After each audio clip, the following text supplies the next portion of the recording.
Well, thank you everybody for tuning in to another episode of 100 Yards of Football. I'm Harper LeBel, and along with the burner Vincent Turner, our producer, Jay McLovin, I want to welcome you to this week's show. A lot going on this week. There's some really big games that we're going to get to in just a second. But Vincent, last week there was a development that, if you don't mind, it happened right after we filmed our show. Something involving the NCAA and the changing landscape that keeps moving from one side of the spectrum to the other. No, I'm not talking about Texas and Oklahoma leaving the SEC and moving off to have their own super conference, but something that would affect college football in the near future. And that's the Pac-2. That's what I call them. They used to be the Pac-12. The Pac-2 ended up adding 4 schools. They've got 2 years from the time that they were disbanded to get back to at least 8 and become a conference once again. So my hat's off to Oregon State and Washington State for taking the initiative and doing everything that they can to save a very, very weak, almost dying conference and trying to rebuild it. They still have a lot of work to do, but they assigned Boise State, Colorado State, Fresno State, and San Diego State, along with their 2 schools, Washington State and Oregon State, and now they've got 6. They need a minimum of 8, and they're probably going to be inviting some other schools. But in this realignment picture, I think the dust has settled, but it's moving again. This was a tremor, not an earthquake. Vincent, your thought on the move in the western portion of this country to add some schools and how it may affect schools that may not be so far west? Personally, I like it a lot, Harper, simply because when you look at the history of college football, it's always something special when football is on the West Coast. Even though USC and UCLA went to the Big Ten, but you got to think back in the 30s, the 40s, the 50s. There was still schools that was carrying the load out there like Cal, Stanford, Oregon State, Washington State. And for them to add the schools in your school, Colorado State, I think it's a real great opportunity. I'm excited because just this morning, when I get up, I always go online and I go to gomemphis.com, the commercial appeal, out of my hometown, the 901 Memphis, Tennessee. And they said the Pac-6 is now looking at Memphis and offer them introduction. I don't care how far the West Coast is from Memphis, Tennessee. That would be the biggest news for the University of Memphis, get into a legitimate conference and be part of a conference to play college football at the highest level. And it happens at the right time based on the fact this is all my loving down in the 901. The big win over Florida State this past weekend. I'm not going to get too excited, but I have to throw that in there. Now being invited to the Pac-8, oh my God. I like the idea. I like the face of where college football is going. Memphis playing football against schools off the West Coast. I think it'll be the greatest dream for me ever for the University of Memphis football program. Vincent, I know you're not a liar, but you can't lie to me and tell me you're not going to get excited when I know you've already been excited about this. This is a really big thing. I think it's huge news. And again, for folks that may not know all about this, there's going to be about 60, 70, maybe 80 teams that are going to weed out the others and be the ones that are going to be the super group that is going to come together, and they're going to play for the national championship. The others, the ones that are left behind, and there's some great schools. I don't even want to mention them, but there are some schools that may not qualify to be in. Either the size of the institution, the location, and most importantly, the market size, how many people watch and go to games, and is it just a small region or is it big? All of those things, as well as the school itself. Let's not kid ourselves. You have to be a good enough institution to qualify. But I think also it's going to be, can you bring with you your A game and be able to compete with Ohio State, with Michigan, with the University of Georgia and Alabama, with the USC and UCLAs? If you can do so, and I think Memphis can, you obviously can in basketball. But think about how this is going to change recruiting for the other schools to where they know that they're going to be in a Power 5. I think Memphis will be off the chain in terms of their ability to get more and more better talent, 4 stars and 5 stars, that would normally go somewhere else to visit that university and end up signing on the dotted line. Before you move on, I want to throw one other tidbit in there too. We just got our main NIL sponsor will be FedEx. Fred Smith, billion dollar company. His son, Arthur, offensive coordinator for the Steelers, formerly of the Atlanta Falcons. Now back to you, Harper. There we go. Now, my tease is what took so long, Memphis, to get FedEx to join you. They're just across the street. You pass by them every day at the airport, every time you take a travel. But congratulations to you for getting that. That is an incredible piece of information. Obviously, that will help Memphis. And we will talk about them in just a little bit. But before we do, let's look at some of the local action taking place here in the state of Georgia. First of all, we've got 4 teams that have byes. We'll talk about them in just a second. But Georgia, Georgia State, Kennesaw State, and West Georgia all have the week off.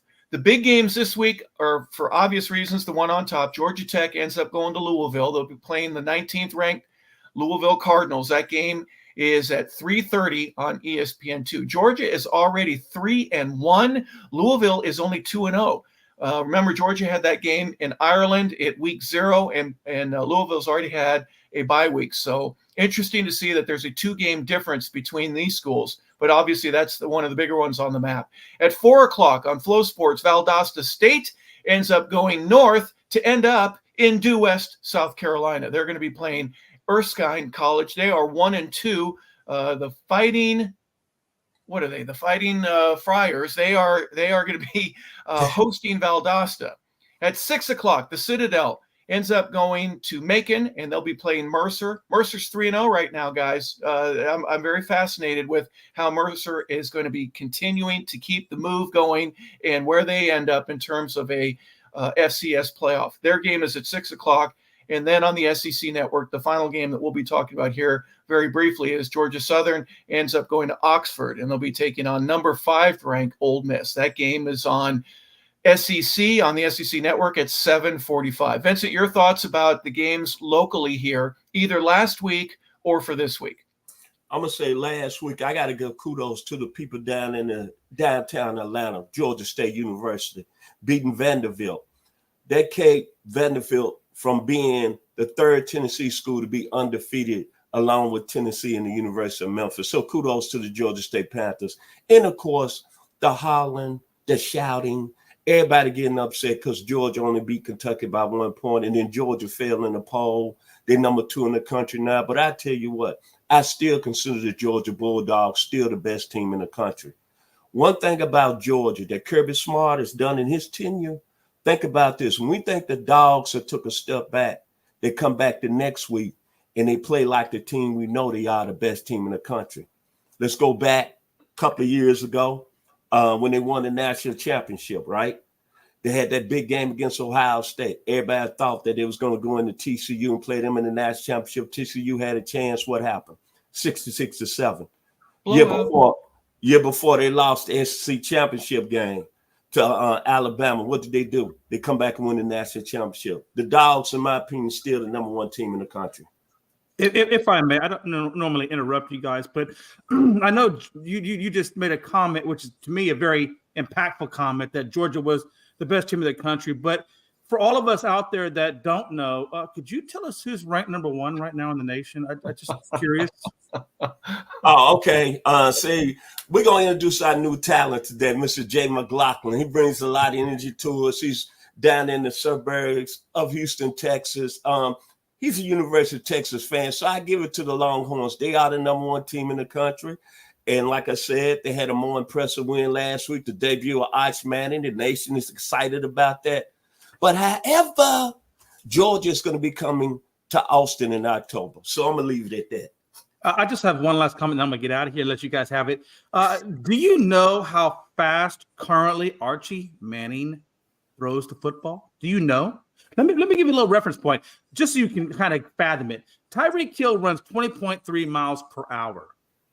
And I'm sure you don't know this, but Archie Manning throws 20.7 miles an hour. I'm going to let you marinate on that because that's what's going to come down your way in the pipe. Y'all have a good show. Before you leave, he leaves. How about that? He just hightails it out of there after he gets his comment in. All right, Jay, sir. We'll see. We'll see what happens. But thank you for bringing up the Bulldogs. Obviously, it doesn't matter now who's number 1. It matters in December. It matters in January. That's when it's important. So I'm not worried about it. If you're a Georgia fan and you're upset, don't worry too much. Hey, how about the Panthers, though, Vincent? You mentioned very briefly. I got to be there. the reason it's important for the show is that it was historical. Georgia State has only beaten one SEC team previous to that, and the one that they got here the other day, both from Tennessee, oddly enough, Georgia State ends up holding off with a touchdown with 15 seconds left to beat the Commodores. The Doors is what they call it. Now I call it the Doors. That's a rock band from the late 60s and the 70s, but they like to call themselves the Doors, and that's their nickname. But great win for Georgia State. Any other comments, Vincent, from last week? No, sir. Just last week, we got Mercer, who's going to be 3-0, taking on the Citadel. Mike Jacobs was doing an outstanding job down there in Macon with the Mercer team. And then you look at the Valdosta State, Tremaine Jackson, 3-0 with that Valdosta State team. Blake Hester, last week had 102 yards and 3 touchdowns as the Valdosta Blazers are still 3-0. And Tremaine Jackson is one of the hottest coaches on the D2 level. I wouldn't be surprised if we get a job someday at the D1 level. Yeah, absolutely. You know, you can see the way the tea leaves are being read here, folks. You do well at a smaller school, a bigger one's going to be waiting for you, and they want to. Now, it doesn't always turn out. Ask Billy Napier how it's going for him. But, well, we got shots today at the show today. Everybody got some energy, baby. Everybody got shots today. Okay, Harper. I'm thinking you're a real nice guy. You this good looking guy out of California. Now I'm kind of seeing that style of California. You're gonna throw Billy Napier under the bus. Okay. Well, one thing that I will say is there are a lot of great coordinators, defensive, offensive, special teams coordinators that are fantastic at their job. And then they get asked to be a head coach, and it doesn't always work out that way. They should probably have stayed a coordinator, stayed in their lane. Some people do a great job, and others, they move on, and it was a little bit too much. We'll see. But it's not always easy. All right, let's go look at the Super 7 here, the games that we're going to be paying most attention to. There's quite a few teams, as we mentioned, that are getting a bye week this week, but there's an early game, and it has our attention, and that we're going to start with 2 ranked teams that are going to be playing on Friday night. Now, Vincent, I'm not really a big Friday night college fan. I think we should keep that sacred and holy and devote that to the high schools, but obviously the networks don't agree. And at 8 o'clock in Lincoln, Illinois ends up traveling out to play the Cornhuskers. Your thoughts? You're looking at 2 programs that haven't been ranked in a long time in college football. Based when I was growing up in the eras of the 60s, these 2 programs are really respectable, especially in Nebraska, or the teams of the 70s. Then Illinois has some great runs. And you're looking at Illinois, I like Brent Beamer has done an outstanding job based on the fact things didn't work out well for him at Arkansas. But to have Illinois 3-0, I got to give them a lot of respect. And they got a quarterback, Luke Atmeyer, that was at Ole Miss out of Stockville High School, same high school as A.J. Brown and Willie Gay. Last week he had 242 yards, and they got an outstanding receiver in Paul Bryant. When you think about Illinois, man, think about what he had now. You got to think about Tony Eason, J.C. Caroline, the great Red Grange. I'm happy for Champaign and the University of Illinois, and they taking on Nebraska. What does it mean when Nebraska football is good? I tell you what, it's a lot of people like me love it, because you think about Nebraska in the 70s when I was growing up, Jerry Taggart, Rich Glover, Johnny Rogers, Turner Gill, in your time, Harper. You see what I'm saying? Irvin Fry, Tommy Frazier, the great 90 teams. And they got a freshman quarterback in Dalen Raiola out of Bruford, Georgia, who had committed to Georgia, decided, I want to get on the field. I want to play. And so far last week, he had 247 yards, 2 touchdowns. And I'm looking at Nebraska's got that power now at quarterback. Back when they had Jerry Taggart, Turner Gill, Tommy Frazier. But what's been most impressive with this Nebraska team has been their defense, man. 22 tackles for losses on the year. Then you're looking at the players. Ty Robinson, a lot of people who we don't talk about, defensive tackles, one of the best D tackles in the country. And you think about that Husker defense under Tom Osborne and Bob Devaney, and I'm looking at them making plays, especially 2 weeks ago against the University of Colorado. I'm thinking of Rich Glover, 22 tackles against Oklahoma in 1971. Then I'm talking about Neil Smith and Broderick Thomas. I love it. 2 schools that now want to get some love. And basically, we got the 12-team college playoff. The winner of this game, there's going to be a lot of people in the nation say, hey, this team might be for real. Yeah, absolutely agree completely. They're both 3-0, and you mentioned Atmeyer, 6 touchdowns. He's just a little bit under 70% with his completion percentage. Um, Keaton Fagan has 3 touchdowns for him. You mentioned their wide receiver, Brian. He has 4 touchdowns. So Illinois is for real this year. And I know that the fans there in Champaign are as excited as they've been in a long time, as we mentioned earlier. Our next game, let's go up to the Big House. It has been since 1958 since the University of Southern California has visited Ann Arbor. You think, well, they've had 8, 10, 12. How many meetings have they had? Those are Rose Bowls. Those are in Pasadena, neutral site.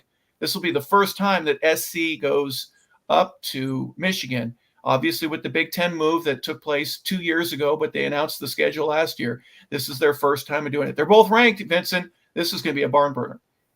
I'm going to say this to the University of Southern California alumni, and based on the gentleman right there, the good-looking guy that is from Notre Dame High School, not far from USC, Mr. Harper LeBel. I'll be honest, I had mixed emotions about USC coming into the season. Anytime you lose a Heisman Trophy winner and a number 1 overall pick, you think you're going to take a step back at the position. But I got to give love to Miller Mouse. He played very well against LSU. He's got 607 yards on the year. And I'm happy for the running back that came in the transfer portal, Woody Marks, who's out of Carver High School, out of Atlanta metro area, right down the street where I work at on Friday afternoon, Pryor Street. Happy for the USC program, happy for Lincoln Riley, because coming into this season, what was the word coming out of Los Angeles?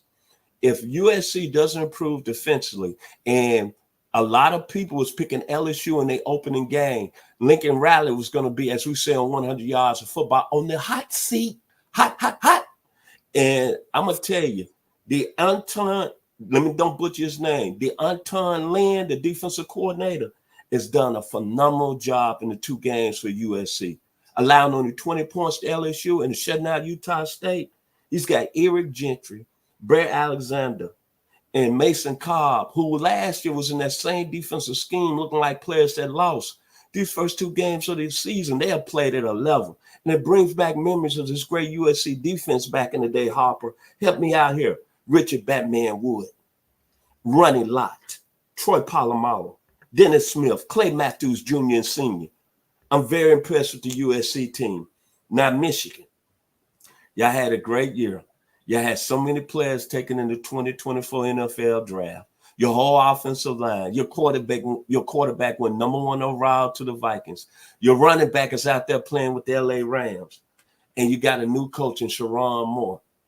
Like my man, Mr. Harper LeBel just said, sometimes maybe you need to watch what you're going to take and try to jump and be in the head coach of the major program. Because let's be honest, Michigan has struggled in their first 3 games. They're 2-1 on the year. They got boat raced by Texas, 31-12. Last week, they struggled against Arkansas State. They're making changes at the quarterback. They're starting Alex O, the kid out of Texas, Plano, and Donovan Edwards. Even though coming into this season, a lot of people are saying he's one of the best running backs in the country. But I said to myself, Vincent Turner, that Donovan Edwards got to have one of them seasons where he go for 1,500 yards.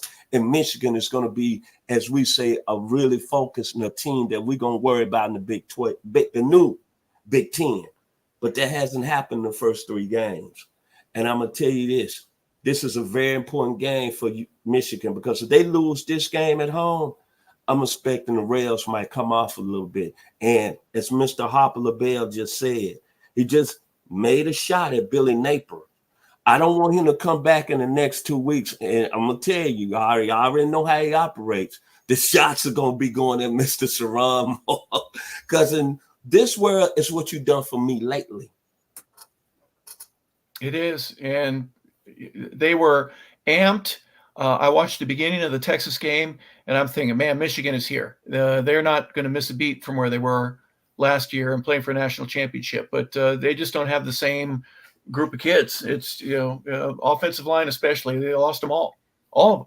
So they had a lot to replace, and that's not easy to do. Now, they may be great next year or the year after with a bunch of young kids, but right now, it today is what matters. And SC goes there, and as we mentioned, SC's a very good football team. They're 2-0, but we'll see how that turns out in Ann Arbor. Hey, our next game, we're going to go a little further south and have some Cajun flavor. Oh, we're going to stay with, we're going to look at Annapolis, go a little bit further east. Now stay there, Jay.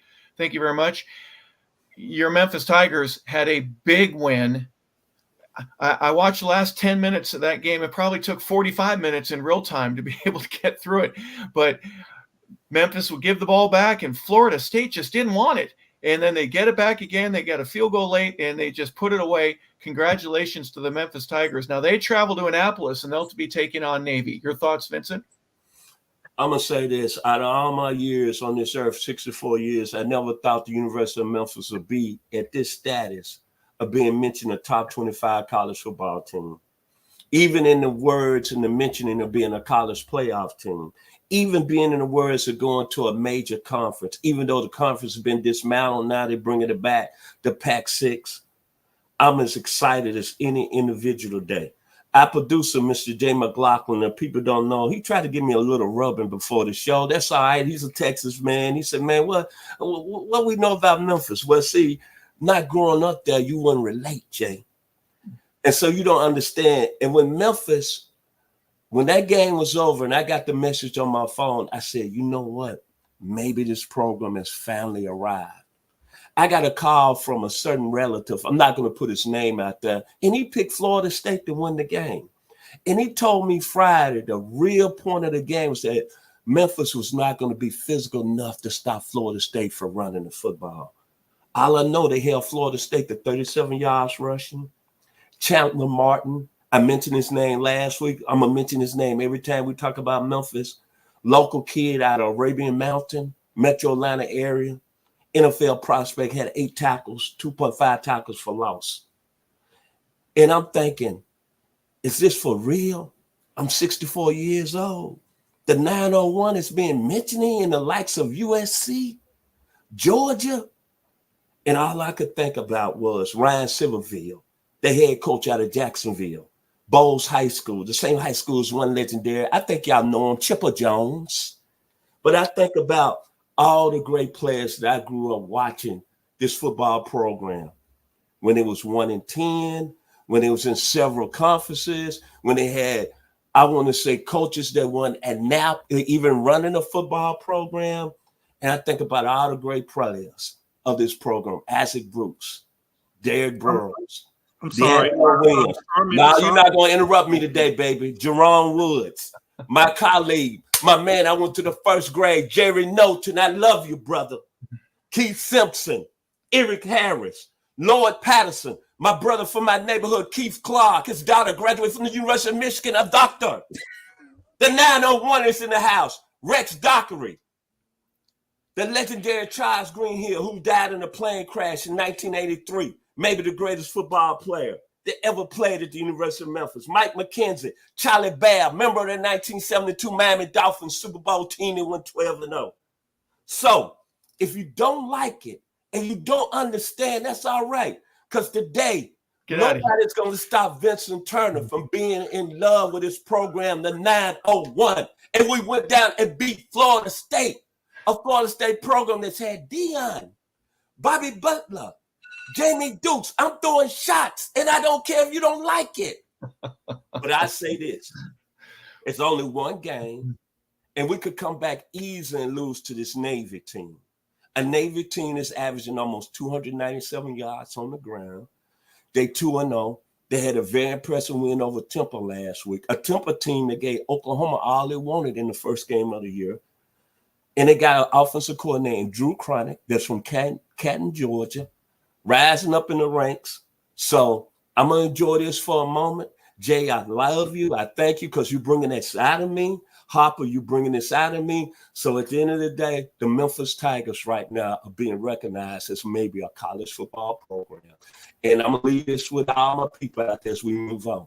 Da, da, da, da, da, da, da, da, da, da. Go Tigers, go. What you got, Jay? Just super quick. I just wanted to say that you're so excited to go from one soft conference to another soft conference. Literally, your bowl that you probably will be competed in will be called the Charmin Bowl. That's all I wanted to say. Don't get excited. If you're a U of H going to the Big 12, then you get excited. But you're going from a soft conference to another soft conference. Literally, both of them are just barely D1 schools. Have a nice one. So, Jay, hold on, Jay. So you throwing shots at Harper because you calling this school soft too? Yeah. I did not say that. I specifically was talking about Memphis. Please don't deflect from your school. No. You saying we're going to a conference. We're going to the Pac-6. And that's what Colorado State just got invited. So I'm just asking, but I understand, Jay. Your Texas Longhorns, you're on top of the world, baby. I figured I was going to get that, but all I can say, the 901, baby. Stack Records, David Porter, Isaac Hayes, the movie Shaft. And on that, Jay, you got him going, didn't you? You had to get him going. All right. Well, that game is at 3:30. And what was I going to say? Blake Harvath for Navy, number 11. If you're going to watch this game, watch for him. He only has 12 completions on the season, 57%. He's averaging about 10.5 per play, but he also is the leading rusher. So be careful. If you slow him down or stop him, you got a chance to beat Navy. Our next game, we're going to go to Baton Rouge, and we're going to go watch the Memphis. I'm sorry, not the Memphis. You see, I got my Tigers mixed up. LSU is going to host UCLA. I can't remember last time when UCLA has been to Baton Rouge. I just can't think of it. But the Bruins, what's their chances going in? It's an afternoon game.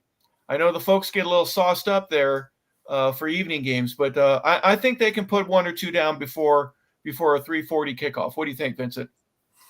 I'm gonna say this: LSU, Brian Kelly. I'm starting to go question him. What type of coach would I put him in? Very overrated. It's had super talent at Notre Dame. It's had super talent at LSU. Think about this, Harper. Last year, he lost both of the starting receivers and the quarterback in the first round NFL draft, right? Yes. This year, Grant Nussmeier is going to be a first-round pick. 895 yards, 10 touchdowns on the year. Kyron Lacey has already been rated maybe a first-round pick. Mason Taylor, Jason Taylor's baby son, he's been labeled as a second-round pick. And they got Harold Perkins on defense as a first-round pick. And both of the offensive tackles, Emory Jones and Will Campbell, are highly rated NFL prospects. I just can't understand why LSU is struggling so much on defense and they can't get over the hump. That really bothers me. Well, not we're talking about coaches today. Maybe LSU, if they don't get into the college football playoff, maybe they need to make changes down there in Baton Rouge, as you say, next season. Now to UCLA, a school that I had an opportunity to visit some years ago, beautiful campus, beautiful city where this young man is from. And we were just talking about this yesterday about Bel Air. I'm trying to figure out, they had a very close game against Hawaii, 16-13 to start the season. So going into the Indiana game, I'm saying I had picked UCLA to win that football game just on the strength of their history of their program, Jerry Robinson, Paul Cameron, Terry Donahue, Kenny Easley, Kenny Washington, the great Gary Beeman. And they get boat raced by Indiana. I mean, 42-13 on their home field. And I'm looking at the Indiana quarterback, Curtis Roke, that went for 307 yards, 4 touchdowns, and was 9 for 9 on third down for 128 yards in that game. All I'm going to say is this: Deshaun Foster, please have your team look well against LSU and be very competitive. Because the next 2 weeks, you got Oregon and Penn State. And if you happen to get boat raced by LSU and boat raced by Oregon and boat raced by Penn State, you said something that was very profound in your post-conference interview last week. You say, I'm a Bruin through and through. I don't want to get emotional. If you come out and you get smoked these next 3 games, I don't care how long you played at USC. I don't care how long you're a former first-round draft pick of the Carolina Panthers. They're going to be calling for your head because my man right here on the screen, he's from LA, so he can tell you about what the coaching is like when you don't win at UCLA and USC. Back to you, Harper. Yeah, that'll be interesting. You mentioned the LSU dynamic. A lot of juniors will leave if they're not going to play for a conference championship. If Bama and Georgia, who have dominated over the last few years, are going to be the ones Florida. I get Auburn, Tennessee. A lot of those kids, they decide to forego their senior years. It's a pretty interesting reboot that the coaches from those schools have to deal with on a yearly basis. It's pretty amazing. And the lack of senior leadership, because of that, you lose a lot of your juniors, has been a problem in the SEC, as other conferences as well. Anyways, UCLA 1-1. They go to 2-1 LSU on a 340 kick. Next game, 4:00 on Fox. We're going to see Utah on the road. They're going to be going, they're ranked number 12. They're going to be taking on number 14, Oklahoma State. The OSU Cowboys are 3-0, as is Utah. This should be another great game between two teams that know how to score, and they can put a lot of points up on the board. I got a question. Is Cam Rising, do we have any maybe news that he's going to play on Saturday? Because I know he was injured, and last week, Isaac Wilson started, Zach Wilson's baby brother. Yeah, I've got Cam at 346 yards. He already has 7 touchdowns this year, no interceptions. But my sense is that he will be playing. He'll warm up, and if he can't go, he'll be listed as the starter.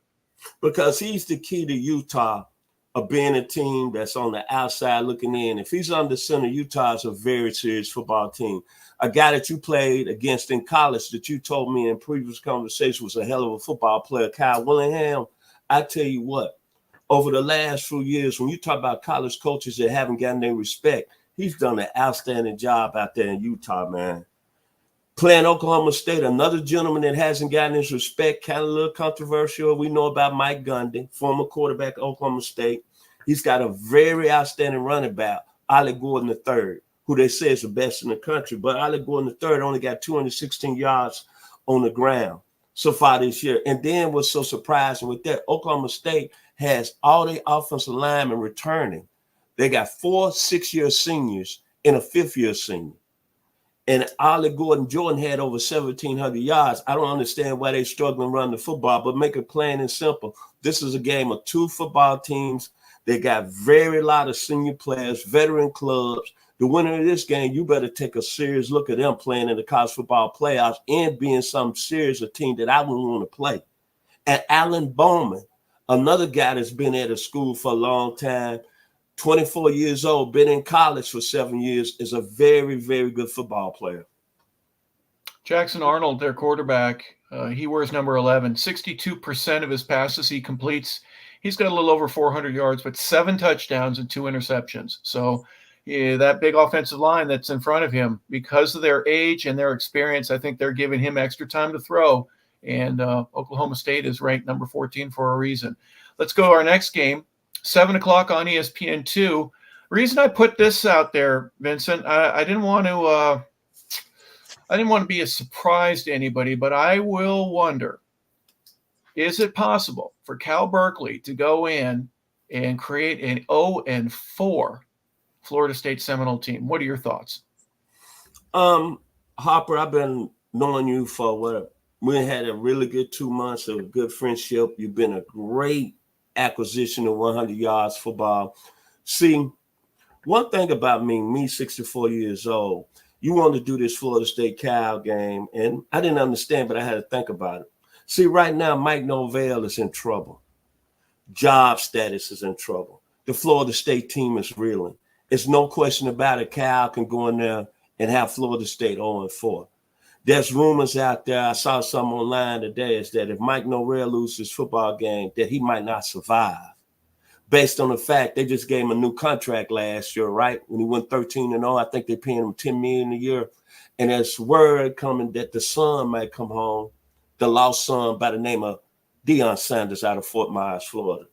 To me, for this season, for Florida State, this is the biggest game on the schedule. You lose this football game to Cal, I don't know how you pull the football team back in.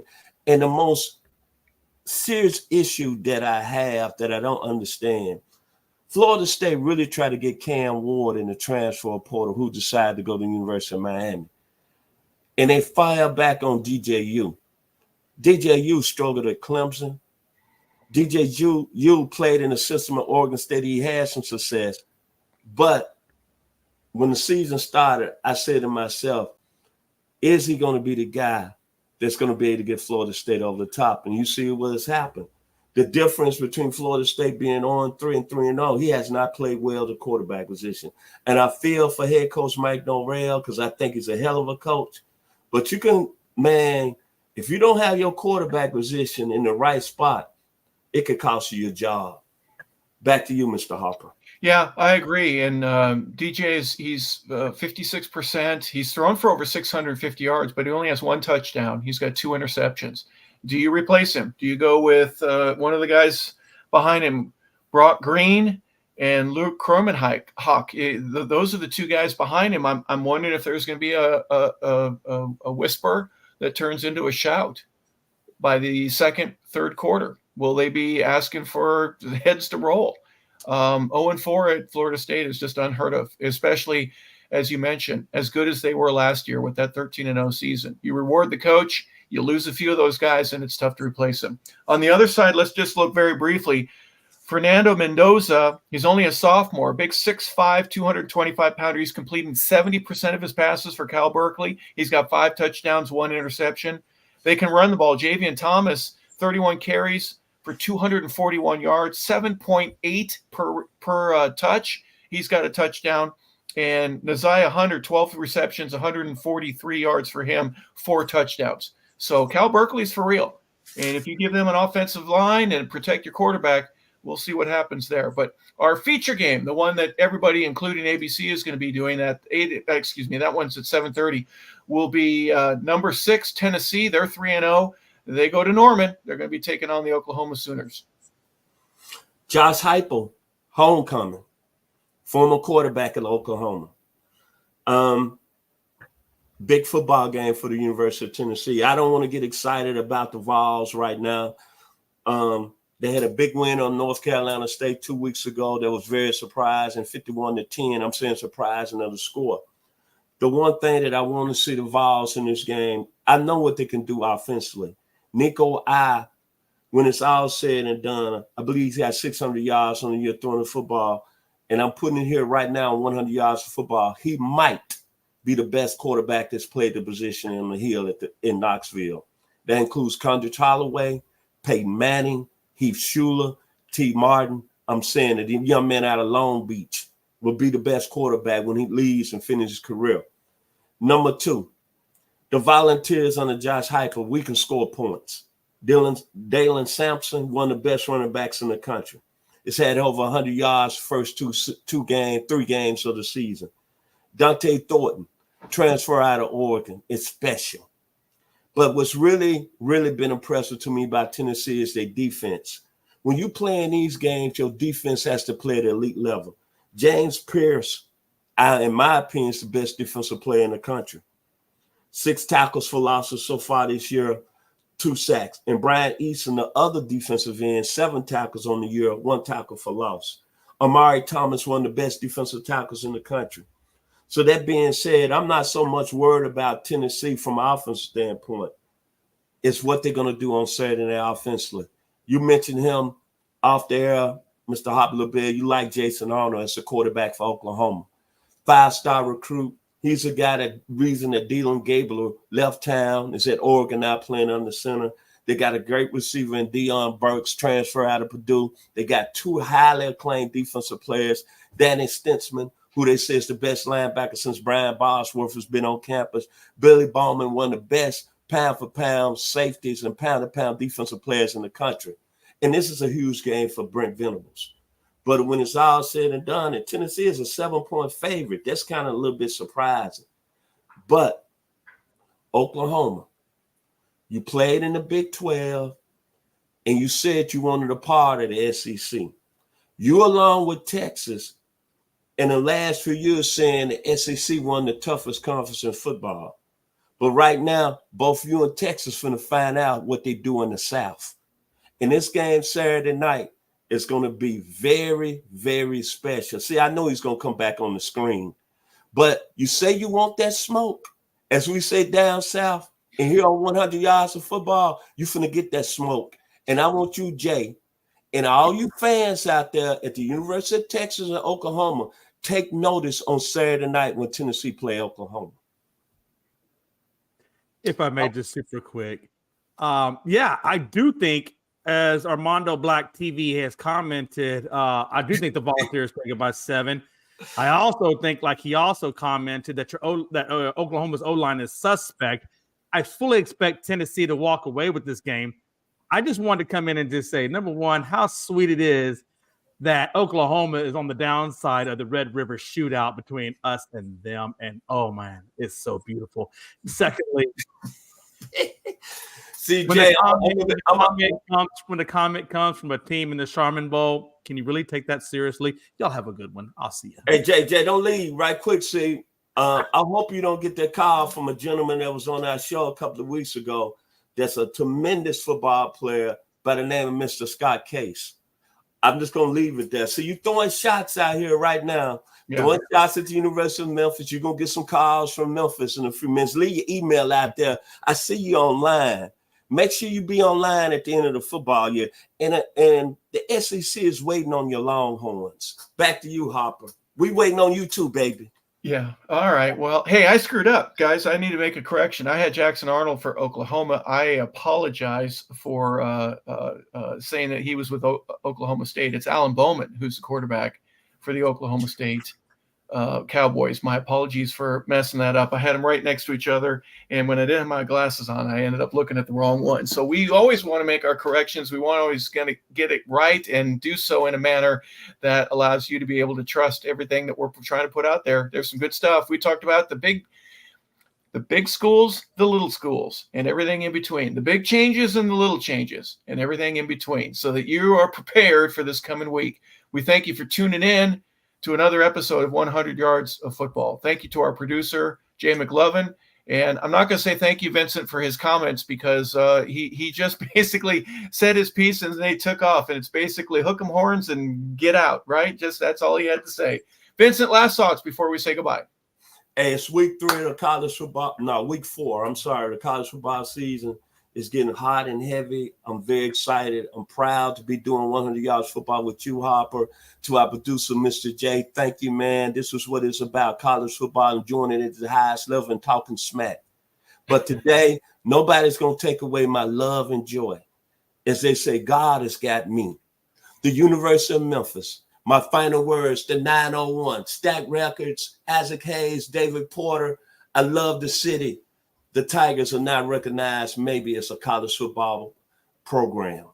Respect more than anything. Put respect on our name down there in the University of Memphis. How about that? Well, Vincent hums the fight song. We'll just want to wish everybody a great rest of your day. Thank you for watching and tuning in to 100 Yards of Football. We've enjoyed having you with us. And if you've enjoyed it, please tell a friend. We've been growing. It's really cool to see the number of folks that are watching the show and taking it to heart. So thank you very much for being a part of that. For Jay, for Vincent, for me, Harper LeBel. Have a